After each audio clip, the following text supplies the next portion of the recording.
Okay. This is me again, folks.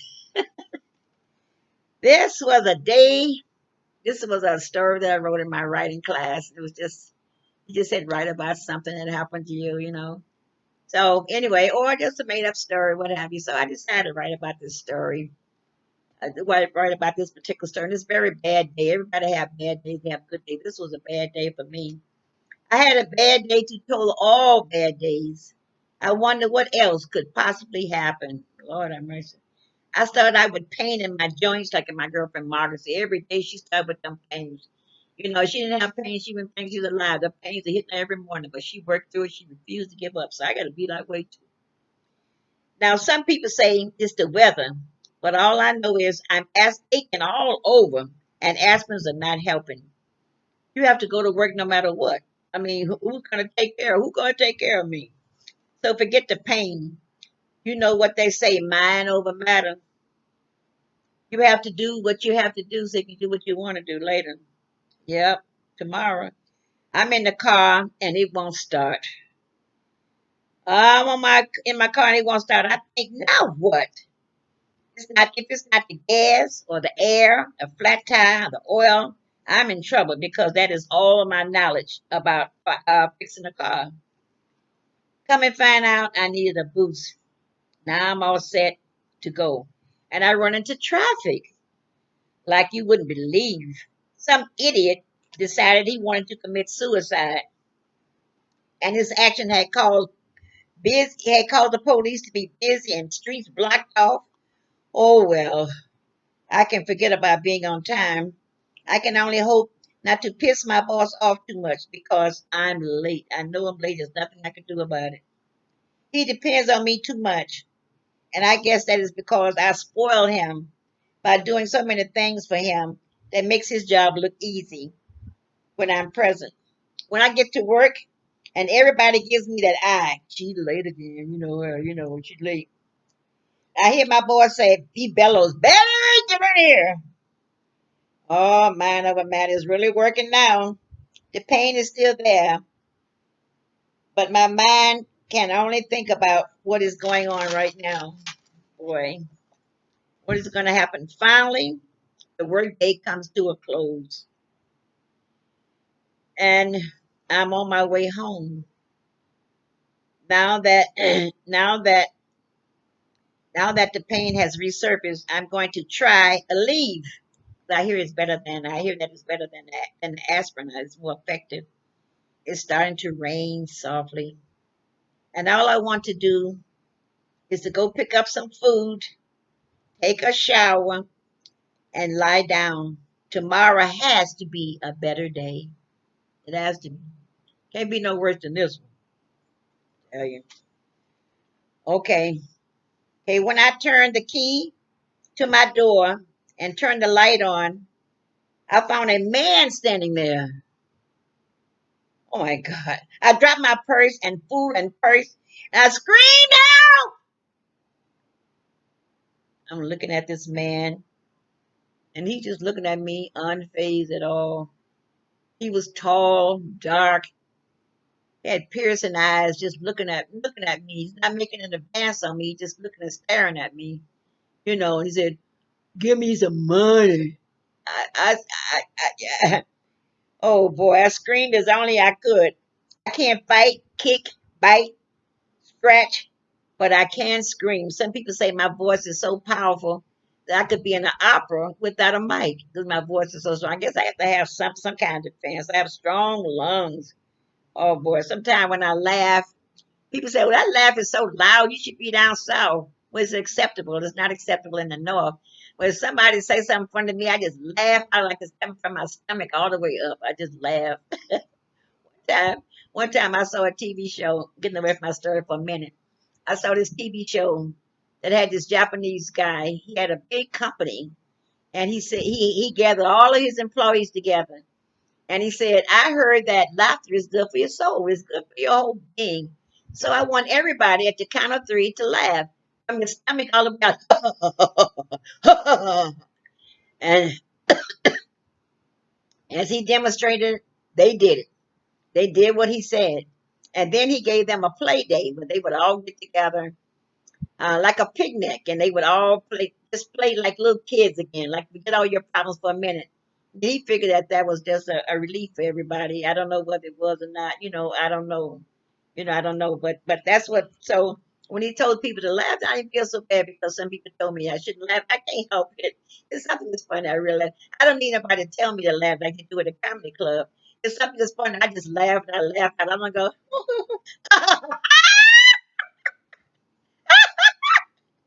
That's what I do. I can't help it. I can't help it. Oh boy. All right, back to my story. I dropped my package and screamed as only I can do. I can't fight or nothing like that. I could be at the opera. Okay, I might. Okay, I was. Okay, the mic. I was told the man. What is this? Should be opera house without a mic. I was told the man. The man. He just stalled, just stared at me. He said, "Give me money."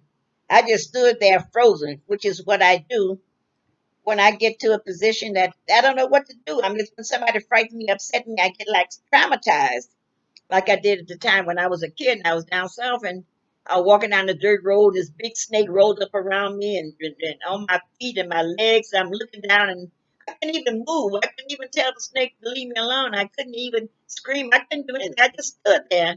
And by me being so still and so frightened, I guess the snake thought I was a tree. And then finally he just moved, unwrapped himself and just moved on the way he was going. Oh my God. Boy, let me see, where am I now? I could not scream. Okay, okay, back to this man again. Back to my unwelcome gifts. Yep. He, he again said, "Give me money.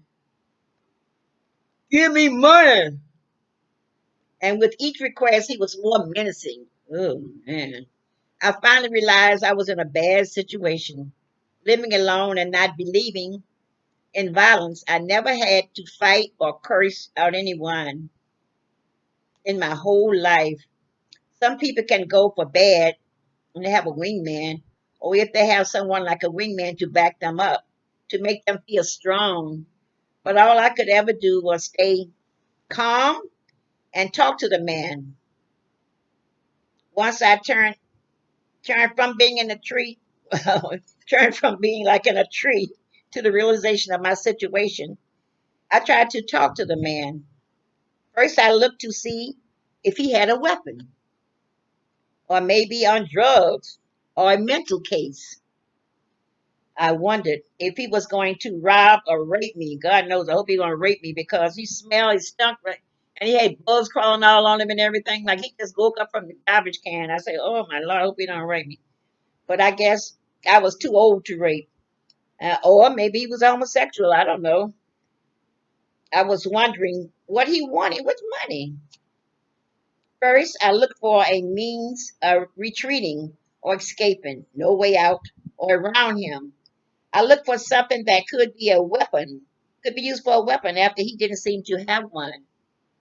I looked into his eyes to try and get and see some clarity because I believe your eyes are the window to your soul. You could tell a lot by looking in a person's eyes, what's going on inside.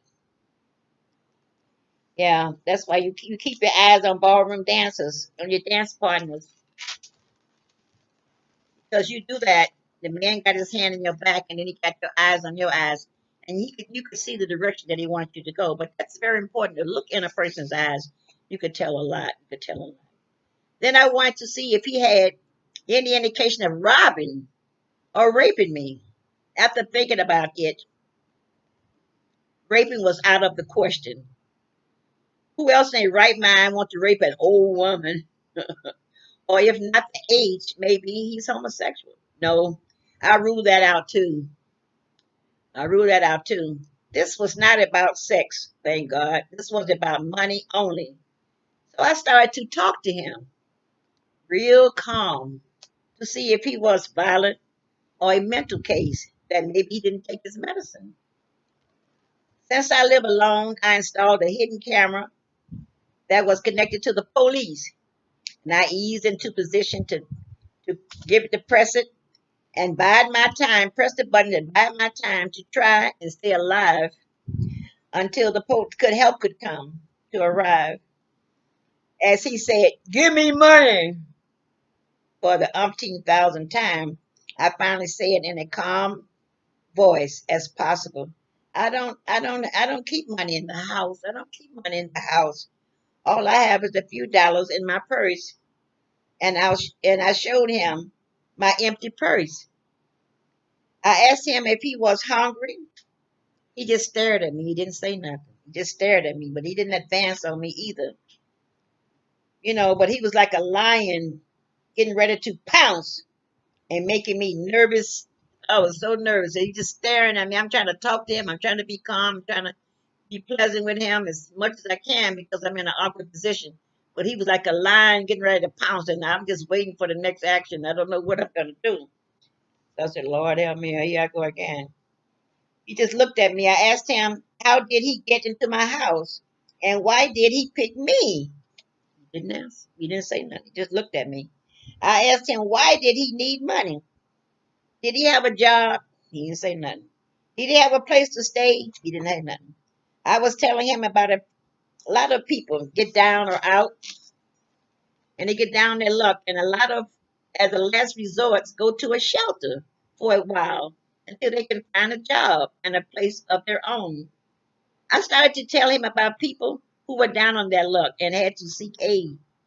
It is not something to be ashamed of to be down on your luck. It's a shame when you need help not to seek it. If he wanted, I could give him the name of a shelter in the neighborhood, and he could take it down and he could take it from there. Although I was talking to him, I was watching him also because I know of this man who went into his kitchen and this young, beautiful woman was just standing there and not saying anything, nothing. She was as high on dope as could come, as you could, yeah, as you could. She was high on dope and had come into the man's house and didn't remember how or why she was there. But he knew her and he knew her parents, and he didn't want to hurt her. He could have shot her, but he didn't want to. He escorted her to the door and called her parents. He didn't want to call the police. He knew her family.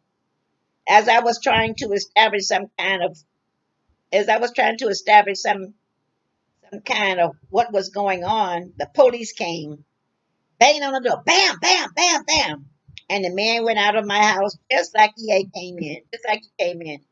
The police are looking for him, so he went. So he won't do the same thing. Then he won't do the same thing as he was doing to me. Oh boy, I could not go to sleep that night. At home, I went by a friend's house to spend the night. And the next day, I was going to take the day off work and install bars all over the place. I feel the good people are the people. I feel the good people are the in prison, and the criminals are the only free people. They don't worry about a thing because they are the ones causing all the problems. So I'm just trying to say, Lord, pray and think of a way of different situation that you could deal with in case something happened. God, know that I hope nothing happens to you, but things do happen. Life doesn't. You're not in heaven. You're not in a society that's worry free. Things happen at the spur of a moment, and sometimes you just have to be prepared. Think of something you can do to defend yourself. A lot of women are taking karate classes. I'm not taking no karate class. A lot of people are buying guns. I don't want a gun either because guns are so permanent. Once you shoot somebody and they're dead, that's it. I don't know. Some people have a bat by their door. Say somebody come in. Some people put a machete under their pillow. They're gonna cut somebody head off. But when a burglar comes into your house and you're sleeping, he's standing over you when you're sleeping. There's nothing you can do. I don't care what you got. You're at his mercy. But you have to pray and just try to prepare yourself as best you can. And thanks for listening to me. I'm always telling you some tale or another. But I hope you enjoyed my little story. Bye. I love you.